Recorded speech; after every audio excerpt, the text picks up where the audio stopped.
I wanted to start with Work of Art by Asake. I listened to that last week while I was working for a bit, and then I listened to it while I was in the gym too. And I realized what you were saying because I think the reason I liked the first album, Mr. Money, was because it's like it's essentially one sound. That's why I call him the baby because he does like the one cadence and the one beat super cold.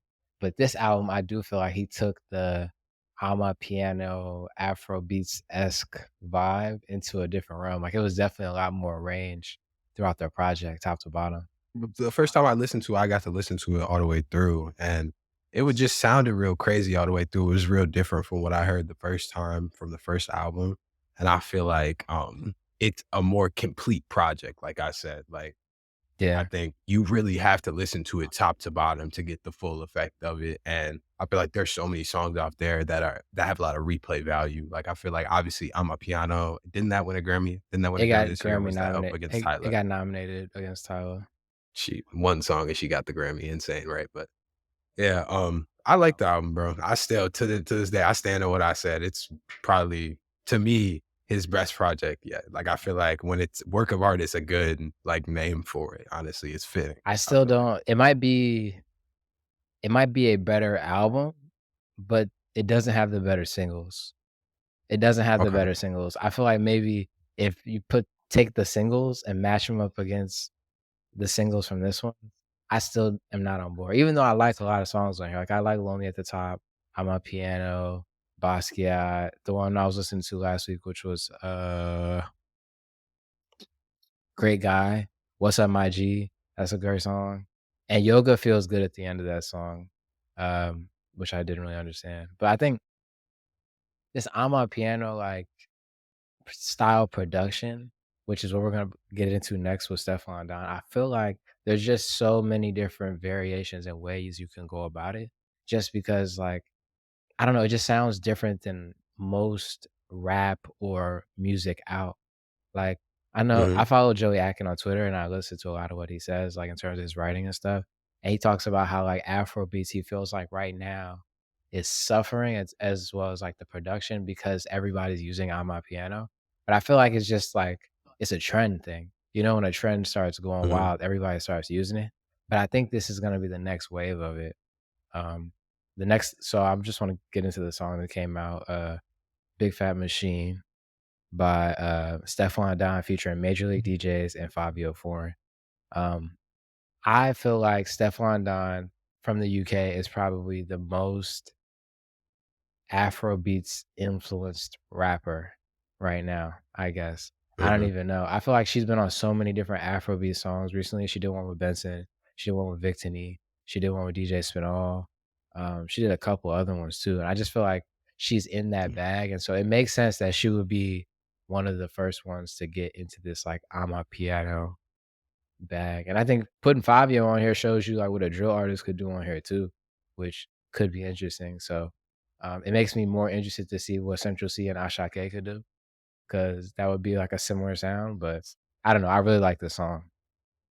Yeah, you sent me that interview with Cardi, and she was talking about how hard it is to get on drill beats in the first place. And I feel like you have to have a certain type of like flow and a certain type of real talent to get on drill beats. Like they're not easy. And I feel like he showed his range on something like this. Like I think if Fabi just did stuff like this for a good year, I think it would blow him up a little more even. Like, I feel like he sounds good on that. I didn't expect him to sound so good on that. Like, I heard the first 2 minutes and I was like, "Okay, let me hear how Fabi's gonna come on this," and I feel like he fit on that record, and I didn't expect him to. I really liked it. I think he should just get in there with, yeah, DJ Spinall, Magic Sticks, and I don't just do think. that. Go to Nigeria for a little He's not bit. gonna. I don't think he's gonna go that far. I think what's gonna end up happening gonna be this line between like African musicians and artists and like I guess American ones. I see very few of them crossing over in the way in which they should. Like SARS, he crossed over. He did the record with Gunna and Asake, which I thought was interesting. I can see them doing more, but I don't know, bro. I do still feel like it's gonna be that thing, like I mentioned earlier, where it's gonna be trendy to bring in the Afrobeats artists until like the white people understand how to make it, and then just kind of like go away. Yeah, I could definitely see that being the reality, bro. But I feel like more American artists should at least try it. Like, I think it would be interesting to hear some of these artists on there. Like, I feel like we were talking about a Tierra Whack would sound interesting on that. I feel like people like even I don't even know. There's a bunch of American artists that I feel like their voices would sound interesting on Amapiano beats or on Afrobeats style beats. Yeah. Yeah, yeah, But, yeah.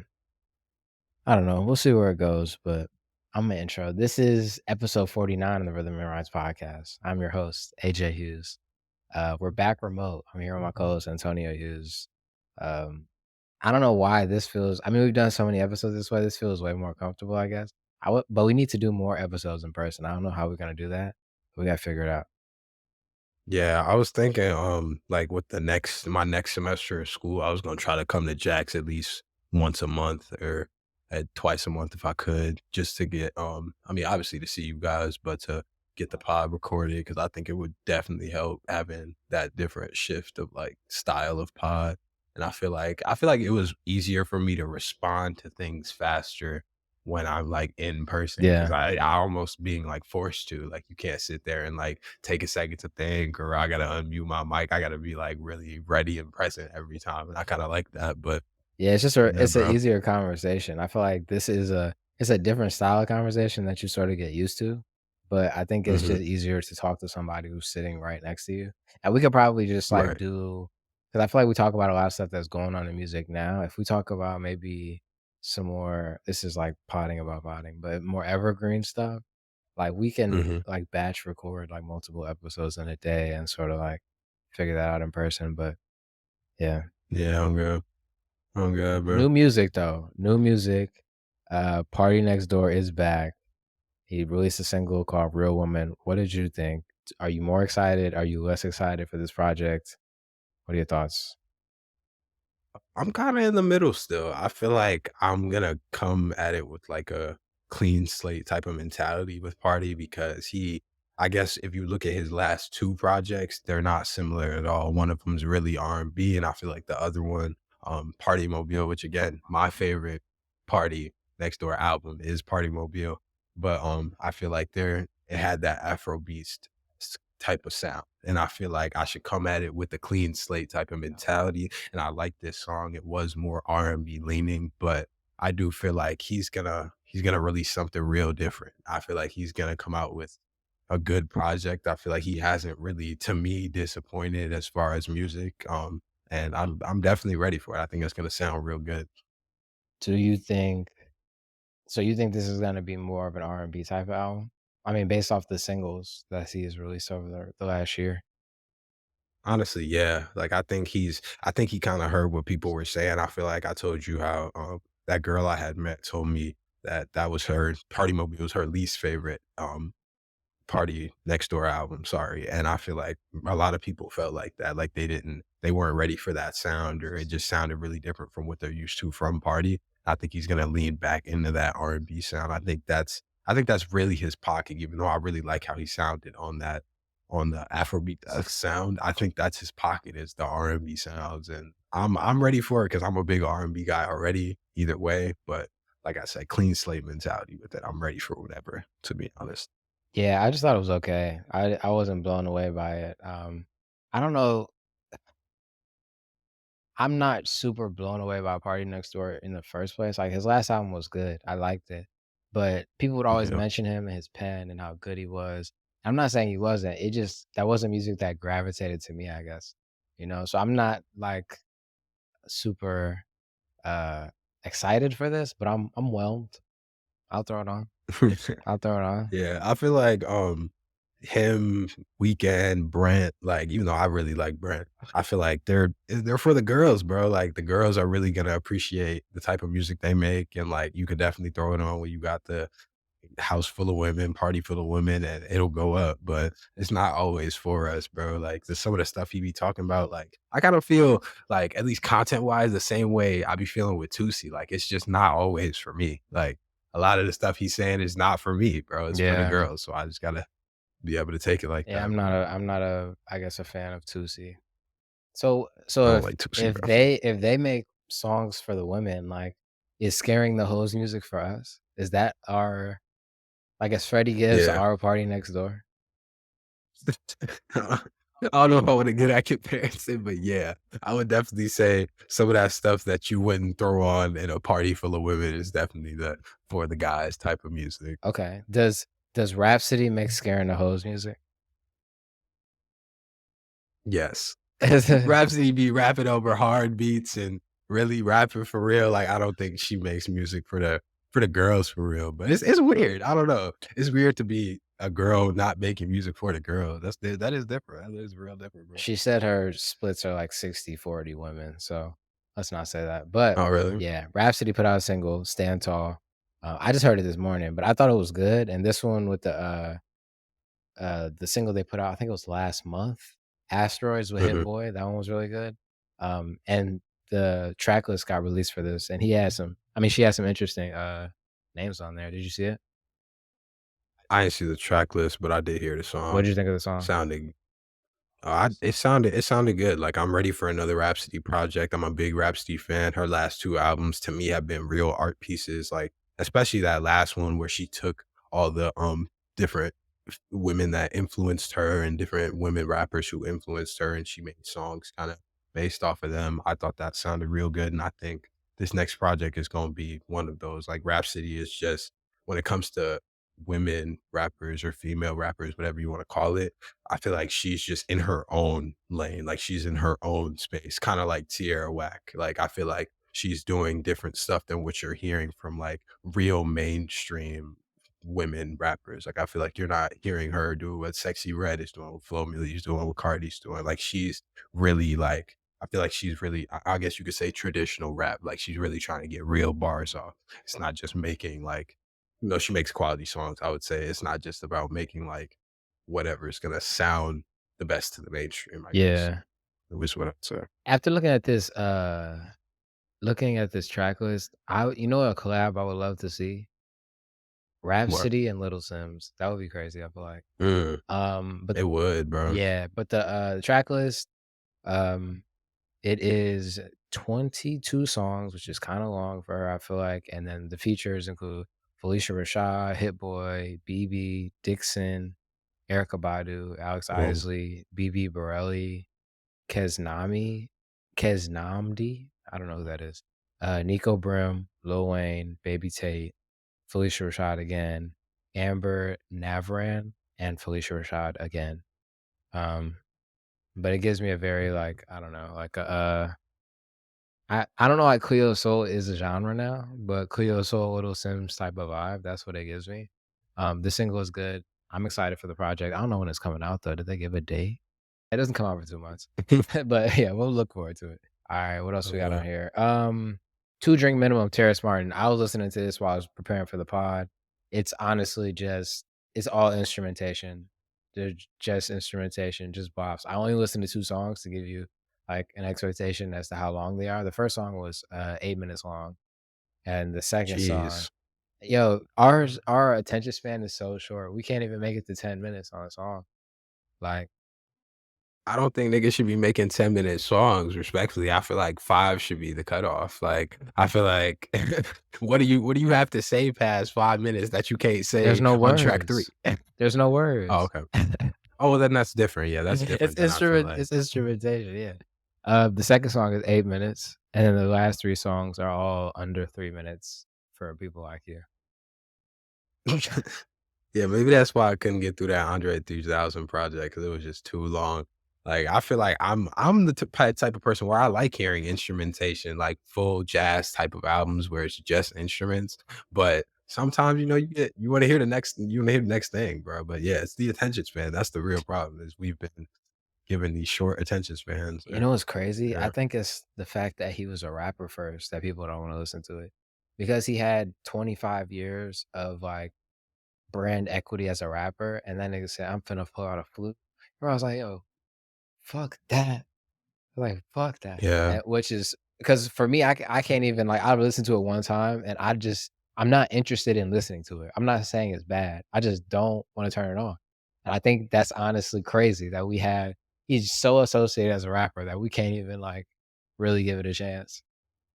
Yeah, but I also just wanna hear what he has to say, bro. Like, I feel like Andre 3000 has been doing a lot of weird different stuff. He's a world traveler. He's one of those wandering type of people, and I feel like he's seen so much that he does have something interesting to say, but it's like rap and the landscape of rap is so different now that he just might not know how to get that across or who to do it with or where it would sound good. Like, I feel like I would wanna hear it, but, you know. It's okay to stop rapping. It's okay. Yeah, that's true. That is true. Mike Towers, Cassette '01. These are just 3 quick mentions as far as albums, but, Mike Towers put out a little 5-pack, you know, I'm big Mike Towers fan, he's probably my favorite reggaeton artist at the moment, and, you know, he has some good songs on here. I've been seeing Psycho on a lot of albums lately, and him dropping his own stuff too. I've been seeing a lot of stuff from him, but this is definitely one you should go check out. Can I get into the next 2, or did you wanna Okay, so Dirty Nachos, Chief Keef, Mike Will Made It. Chief Keef has been teasing an album for the past like year and a half, like 2 years almost. Like he's been teasing this album for a minute, and I was just glad to get it. There were some really good trap songs on here. He had a song on here with Sexy Red that was fire. He had a couple songs on here. My 2 favorites probably were back to back. It was Doja and Ridiculousness, and I feel like I've always said, Chief Keef in this era would have been one of the biggest rap artists, like, going right now.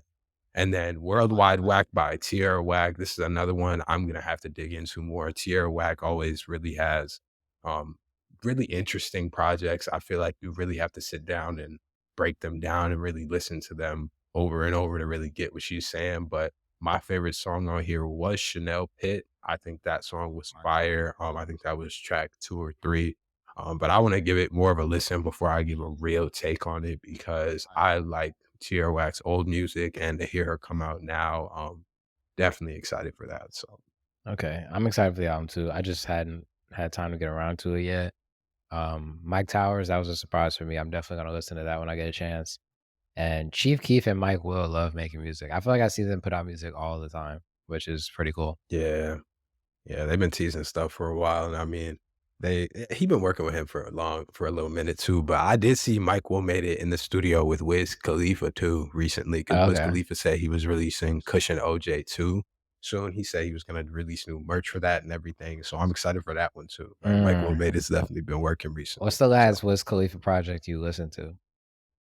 Hopeless Romantic or I don't even know Oh, what that that one album is was a called. vibe. That one was a vibe. That one came out when I was like in high Dude. school or something like that. That was so long It came ago. it Yeah, bro, it came out when I was a freshman or sophomore in high school, and I still listen to that album, like, there's still songs on there I still love to hear, and it was actually called Rolling Papers 2, sorry, that was 2018.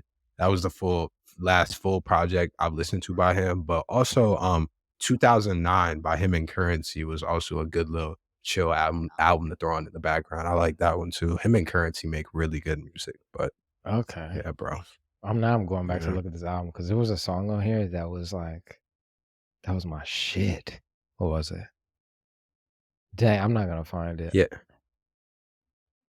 He had a song on here with, who was that with? It was with Sway Lee. It was Hopeless Romantic. Yeah, that's the song I originally Yeah, mentioned, but yeah, yeah, yeah. That's the one. yeah, That's the one. that That's was a the vibe, one. bro. That was a vibe, man. But yeah, no, I was thinking about him the other day when I was listening to What Happened to the World by Larry June featuring Wizkid. Yeah, That song's a vibe. yeah. That song is a vibe. And he got off. He got off. So before we get into Wizkid saying he's not an Afrobeats artist, which is the most absurd statement I've made in 2024. Tell me about Bia and Cardi B. Because I don't you deep in something I'm not deep in. I looked at the comments. I didn't understand what was going on. But do you really think they're beefing?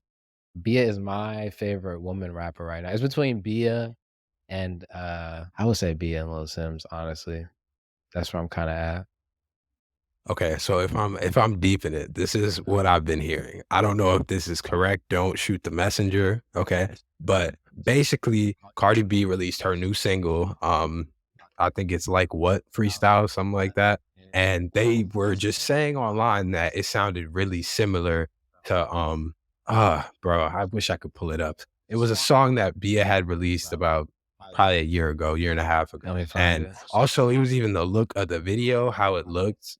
They were saying it looked really similar. And then if you went in the comments, everybody was talking about, "Girl, you're not even as good as Cardi B." Like, da, da, da. And then she just had those string of tweets where it was just like she put the laughing emojis, and then um, she said, ask and you shall receive. And then she said, it's getting weird at this point.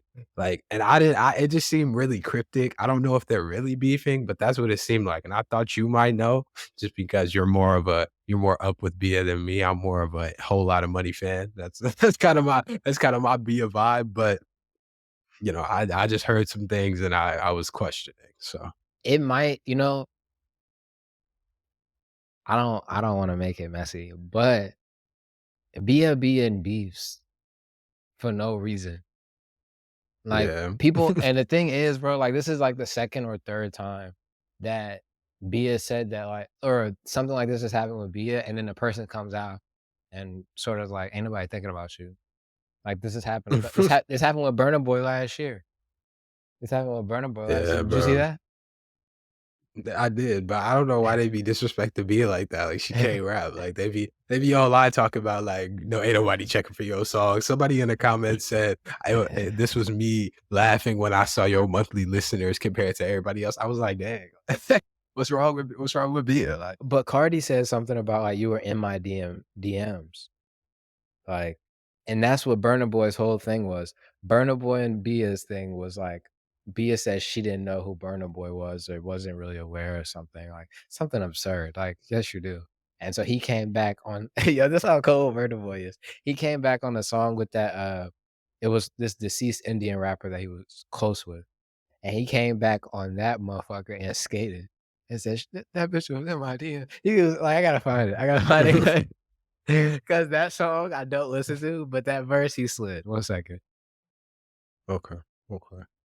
Yeah, but if they're beefing, personally, this might be a hot take. I hate Cardi B's voice. Like, I realized that listening to this song, and I think it's just been always a thing with me. Like, I like Cardi B kind of, but I've always hated her voice for some reason. I don't know what it is, and I feel like I don't know. I feel like I'm a part-time Cardi B fan, bro. Like I don't know what it is, bro. You know what's funny? I remember you playing this song. It was either in the car or it was on the pod, and I was like, "This is the weirdest flow ever, bro." Like, Yo, he got in his bag. He got in his bag though. My next, on a completely side note, because this made me think of some more features he was doing. My next SoundCloud mix is going to be Amapiano rap. That's gonna be the next one. okay, Um, but oh, this was something I also want to bring up. It's not on the list, but TikTok being essentially banned in the US soon. A lot of people have been talking about this, and I've been trying to think like, is it worth bringing here? Like, is it something we need to talk about? And I guess if TikTok goes away, does SoundCloud just automatically become the new music discovery tool again?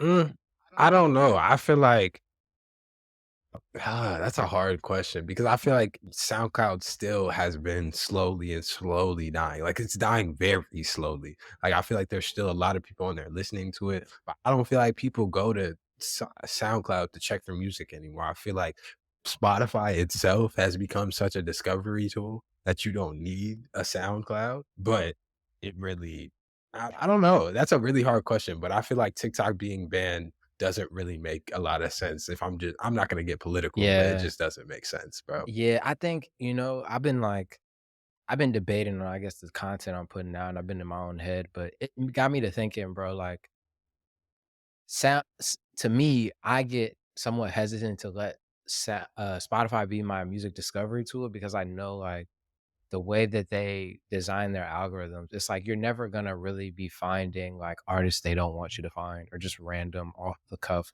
like, their algorithms are planned in a specific way, and I was like, for me and how I listen to music, that's just not gonna ever be enough for me.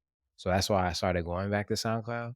But it got me to thinking like most people, the regular general music consumer is the same way. They turn the radio on. They don't really want to be digging for songs. They don't really want to be like looking for a ton of music. They just want to have it shown to them.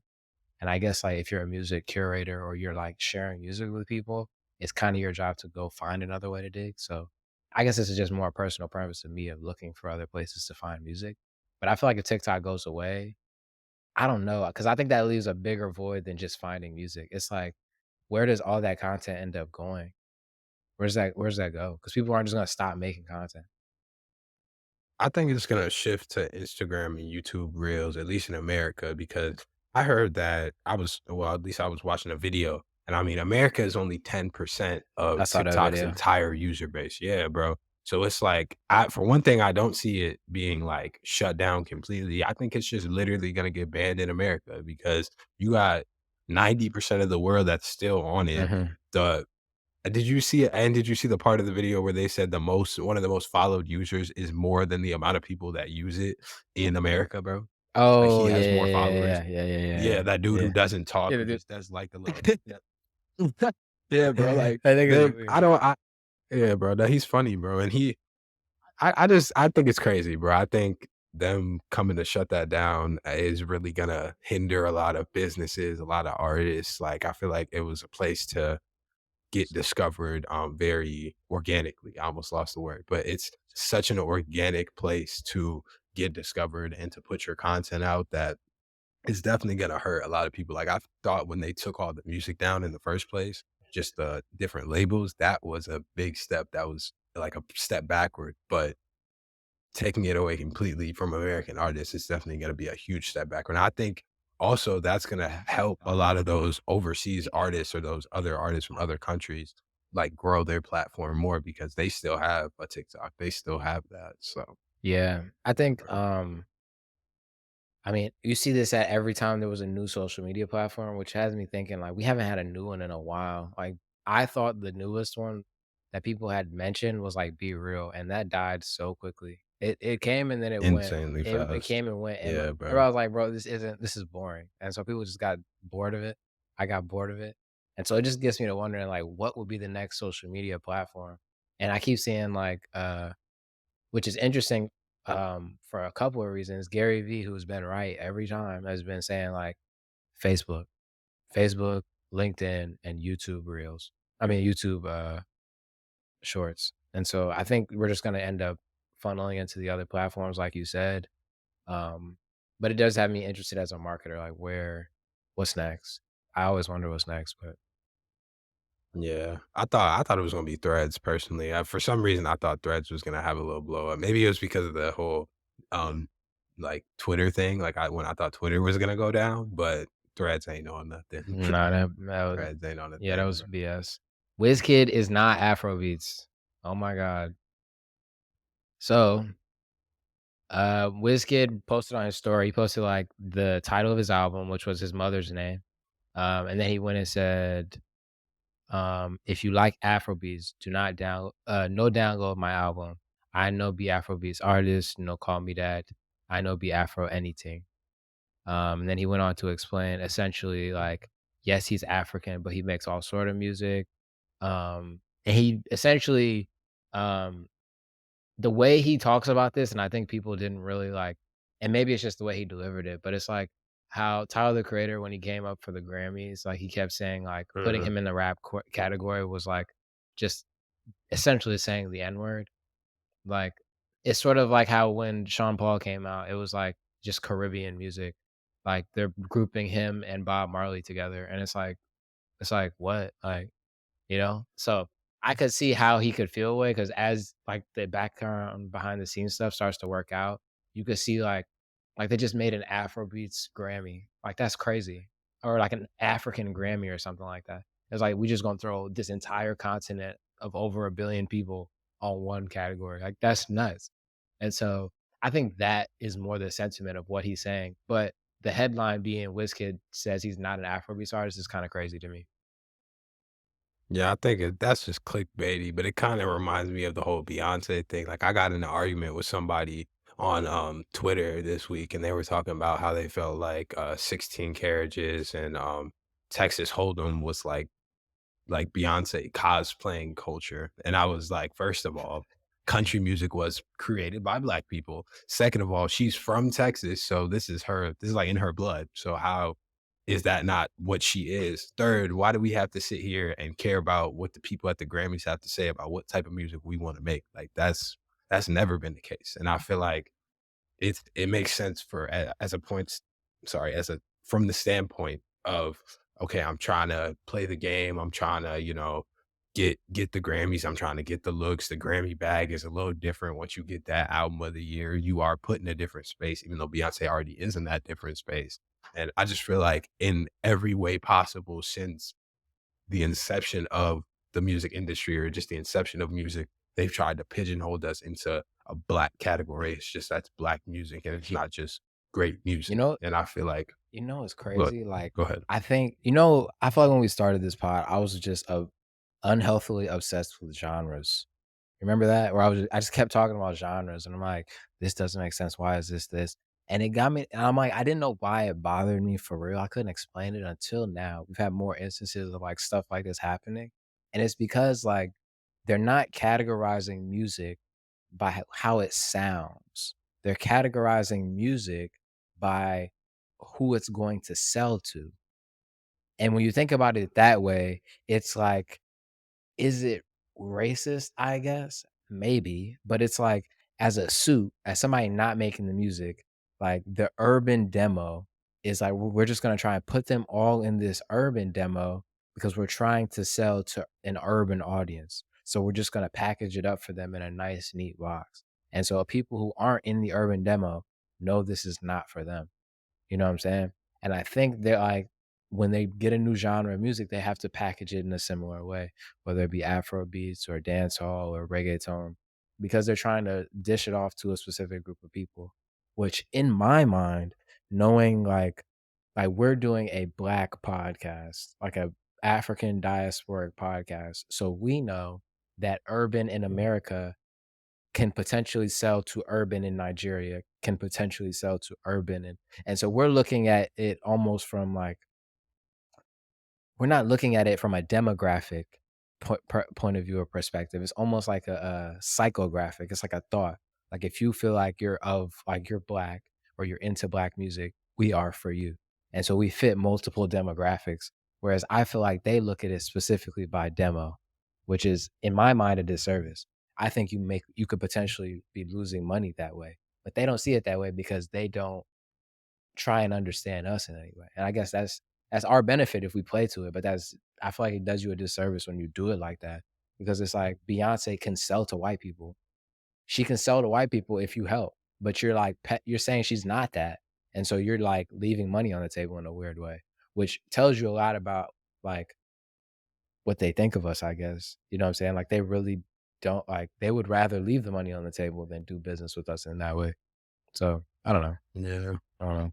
Yeah, and I don't feel like they would do that with all them white artists, bro. Like real shit. They I feel like one person you could even see that with is like a Ariana Grande. Like she was making real R&B type of music and they sold to everybody. They marketed to everybody. Like they're not doing it. Yeah, I'm gonna do a I'm gonna get back to my video essays this week. I've been writing this weekend, but I want to do one on just genres again. I find that stuff so interesting just because it's like you see the same like the thing that just blows my mind. You see the same beat in an English and Spanish song, and they categorize it different. It's like it's the same beat. I feel like it should be categorized by the actual music. But I gotta find a better way to say that. But yeah, man. That's we'll see if Wizkid oh, and on the Wizkid topic, Wizkid has been making reggae style music for a long time, dancehall style music for a long time.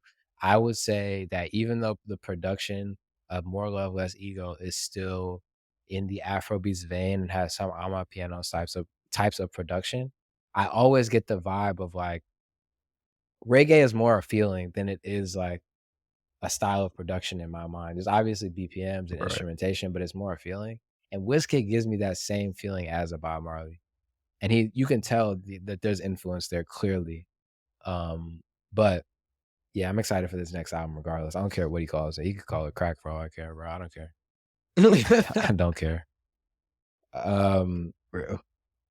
I got 2 Imma just ask 2 of these questions. Well, Okay. maybe I'll ask 3. I don't know. We'll see how I feel.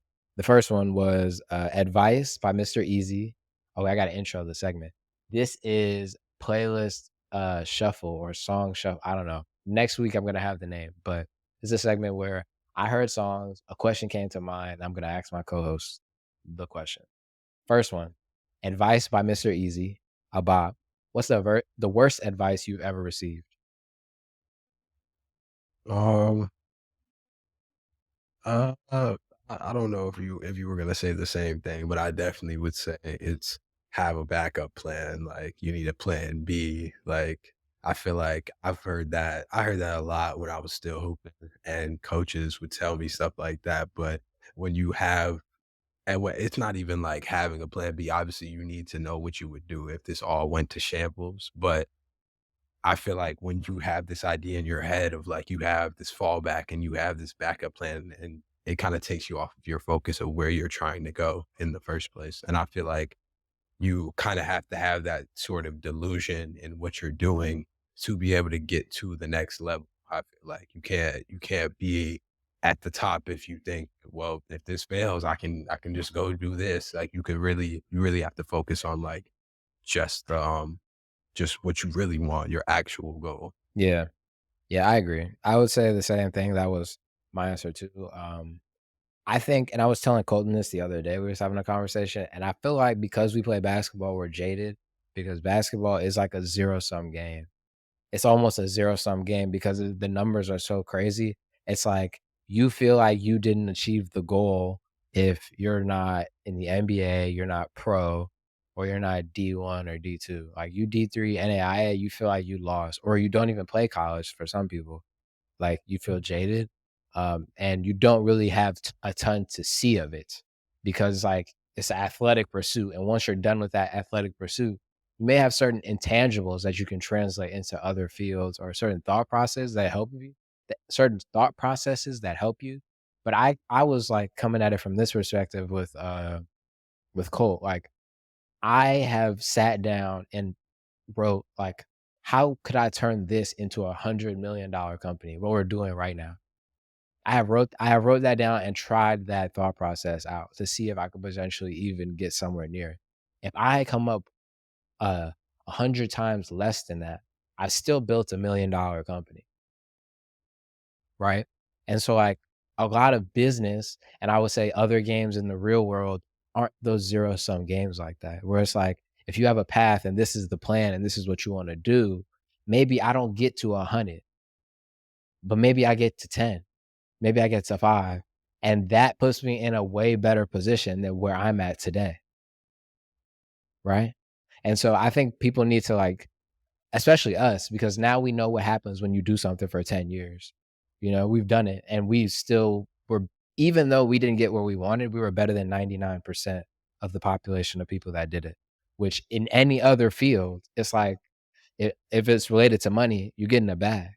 You know what I'm saying? And so I think it's more about, like, what's the plan? The plan is to get good at something, um, and if the plan is also to make money, whether those 2 things overlap for you or not is up to you, but I think, like, both of those things can be achieved over time if you just focus on that as opposed to the aesthetics of things, like, maybe I don't have 2, 3 million followers, but I could still make money and make content and make a business out of it and still be in a better position than most people. So, I would agree with that. The plan's gotta be thorough and extensive, and you just gotta prioritize in the plan. It doesn't mean don't take care of, like, your responsibilities and stuff. Right. I think another just a short one would be to kind of be risk adverse. Like I feel like I heard that from dad a little bit in certain things I was trying to do. And I feel like something I read in a book, I was actually reading it last night, is that if you know this is what you want to do, sometimes you have to be able to take on and accept that risk and live with what happens. So yeah. Yeah, and what's the worst that can happen of that? Like, I don't know if you remember, when we went out to eat, when I had told the family that I was going to, Joliet Junior Yeah. College. Bruh, I could Yeah. tell that they didn't want me to do it. I could tell they didn't want me to go. They didn't want me to do it. I told me I didn't have to do it.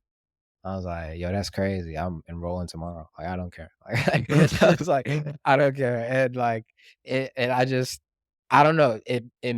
I remember that day, and it was like everybody is trying to make me feel like this is a bad decision, but I don't see another decision for me. This is the only thing that makes sense in my head, and I don't regret it. You know Yeah. what I'm saying? Like, the worst that came Yeah. of it was that I still had another school to go play for. Like, even like, no matter how my career ended up, it was like, I had the opportunity to play basketball all 4 years, and the 4th year, I just didn't want to anymore, and I think that still says a lot about at least how good I was to that point, you know what I'm saying? Which was enough for me, like, I don't know, but, um, I'll ask both of these because I think they're kinda funny. Okay, the next one is Trojan Horse by Central C and Dave. Um, do you remember a time where someone presented as somebody nicer than they really were? So you met their have you heard like you meet their representative? Like you meet somebody and they're like so dope and then like time goes on and you're like, "Oh my god, you're actually a demon child." Like something like that. Um, I feel like I had a teammate last year that was like I met him before everybody else met him. I'm not gonna say his name or whatever, cause and not like he watched the pod, but I had a teammate last year, I met him, I was in the gym by myself one day, it was a random Sunday, and he walked in there, and he had just talked to our coach, and he just seemed like the coolest dude ever, nicest dude ever, like, he sat there, he rebounded for me, we was talking about his last school and, like, where he had transferred from and everything like that, and how he was excited to come on, he had seen what we did last year, and we were gonna take that to the next level, whatever.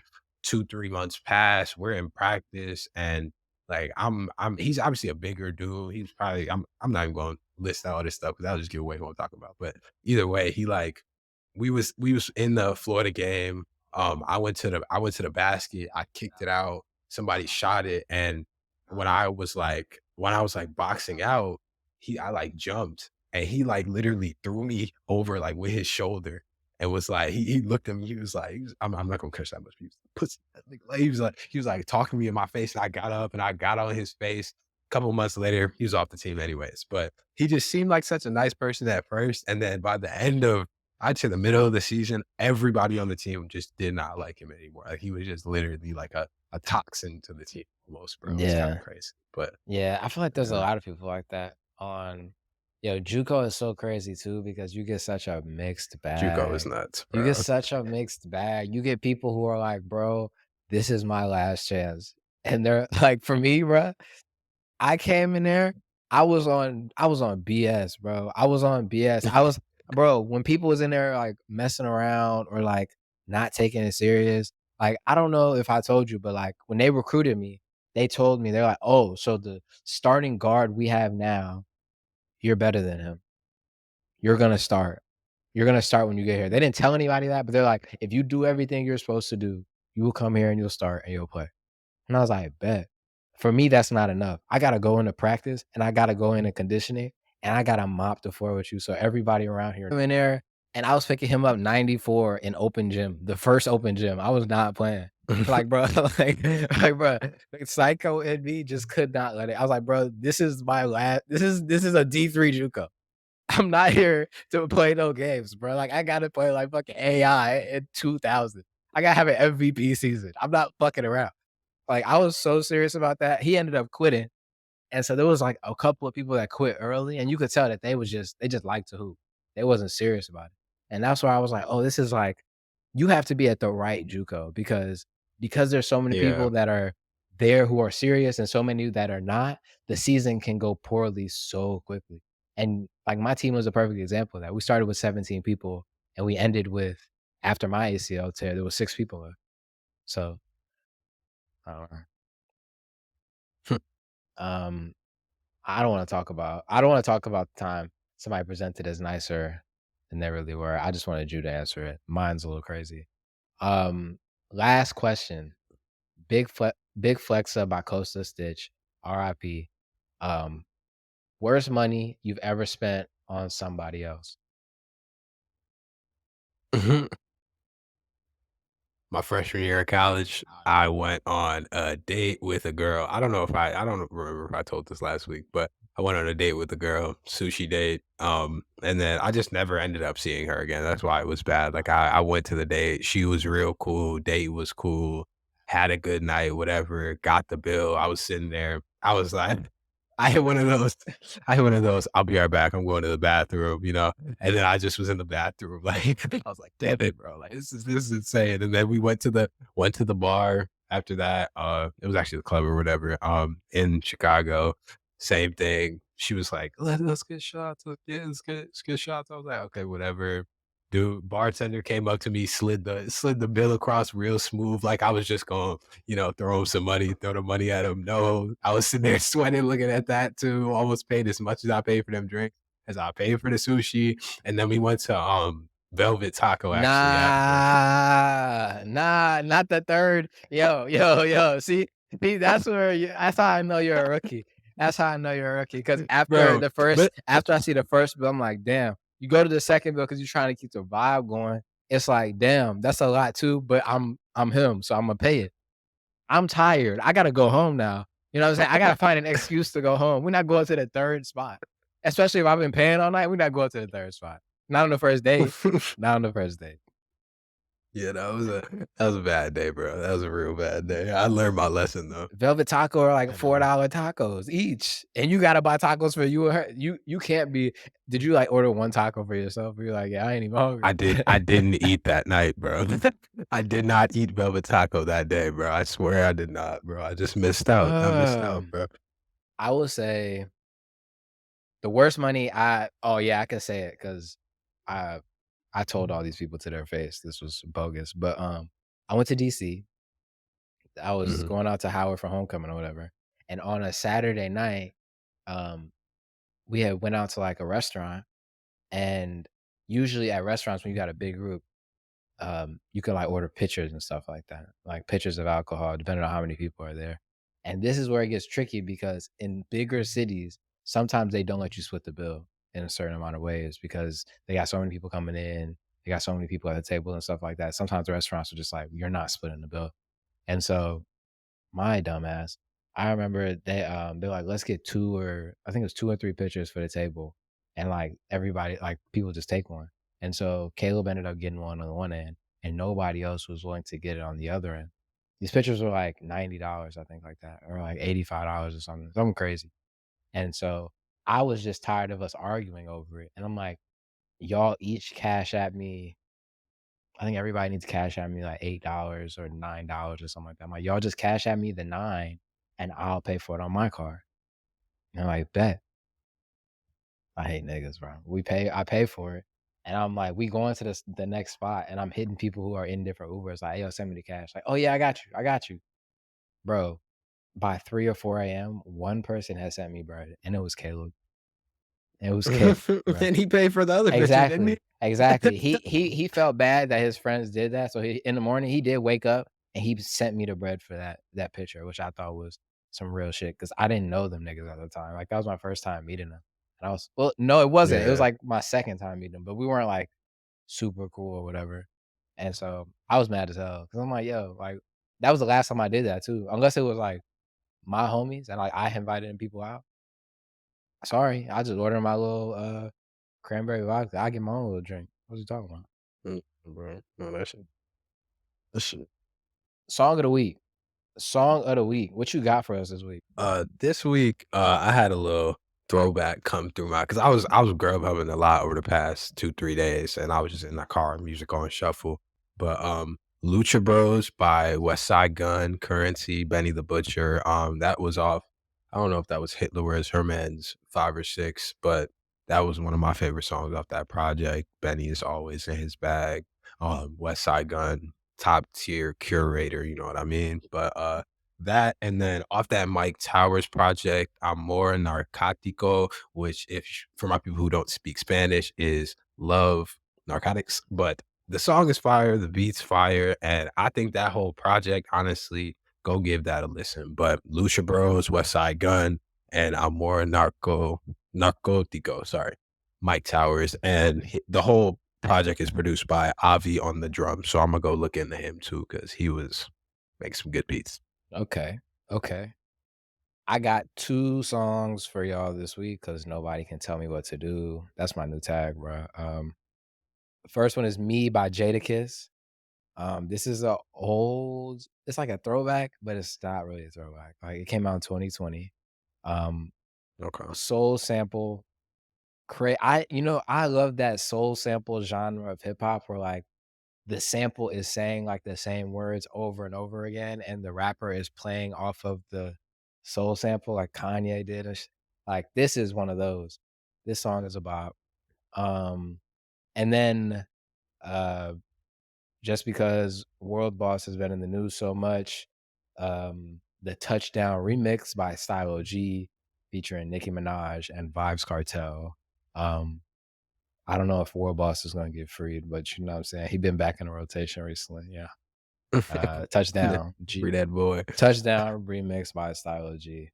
Um, yo, next week is episode 50. I don't know, we're doing something for it. We gotta do something. I don't know what yet. Imma figure it out this week, but 50 is a lot. Like, my Mhm. whole we started was I at least wanted to do 100 before I, like, really made a decision about, you I don't think you can make a real decision about if you're good or not, how far you wanna take it, how much you wanna do of it until you get to at least 100. So I was like, "Bro, like, Yeah. I at least wanted" 100 was my number that I'm like, I don't even wanna think about, like, how super well it's doing until then. But 50 is a lot, bro. 50 is a lot. We almost coming up on a year too. Um, that shit is exciting to me. I don't know how you feel about it, but Nah, I'm excited about it because I feel like past basketball, I was sitting there searching for stuff that I could do consistently or that really got me excited. And I mean, besides stocks and trading, this has definitely been that. So definitely excited that we're getting to 50. It's kind of crazy. I might have to go get a little cupcake, little candle. You know what I'm saying? yeah, You know what I'm man. saying? Check out I put out another mix on SoundCloud, The Immaculate Vibe, Volume 5. Imma drop that link in the description too.